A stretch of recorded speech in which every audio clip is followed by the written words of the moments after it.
Mėly Lietuvos studentai, abiturientai, visi jauni žmonės. Šiandien Lietuva yra ant aukšto mokslo pertvarkos lenkščio. Dar jei neprasidėjus, aš noriu tiesiai šviesiai jūsų visų paklausti.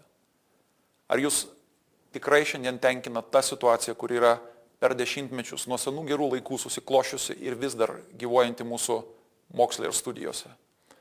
Ar jūs ir toliau manote, kad mes kaip šalis siekianti pirmauti ir būti geresnė, stipresnė už kitas, nusipelnome turėti nepertvarkytą ir vegetuojantį aukštojo mokslo sektorių?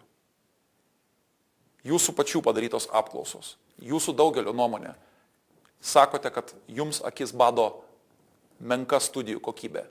Profesoriai metų metais, gal net dešimtmečiais skaitantis savo senus, kartais sutrūnijusius konspektus ir manantis, kad jie atlieka savo darbą.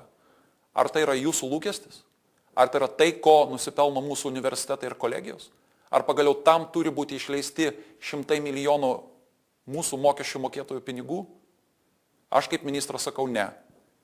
Turime pradėti pokyčius, tuos teigiamus pokyčius, kurie atves galų gale šitoje šalyje mūsų universitetus ir kolegijas prie tokio darbo, kuris galėtų būti prilyginamas aukštos kokybės studijoms, ką turi išsivyščiusios pasaulio šalis.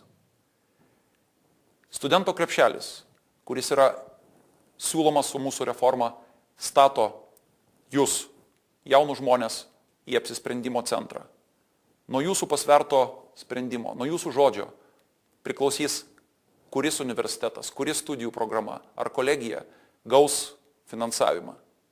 Gaus tik tai tos, kur jūsų manimų nepigus pasireklamavimas, o iš ties kokybiškų studijų programų pasiūlymas lems jūsų pasirinkimą. Kartu su jūsų sprendimu valstybė yra pasiruošusi, kad keliautų studento krepšelis būtent ten, kur jūs manote, kad jis turi keliauti.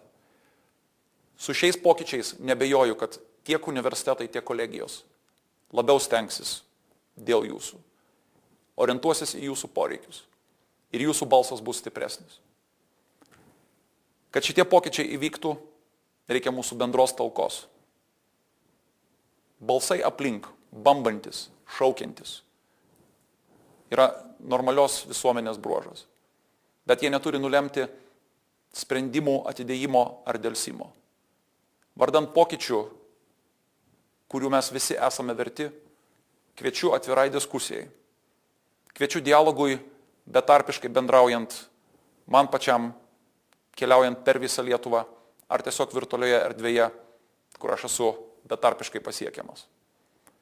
Linkiu naujo stiliaus siekiant sprendimų, ieškant kompromisų, bet kartu suvokiant, kad tai yra mūsų visų bendras iššūkis, kuriam turim susitelkti. Todėl dėl žinių Lietuvos mes artimiausiu metu turime žengti ryžtingus žingsnius į priekį. Tai turi būti mūsų bendri žingsniai.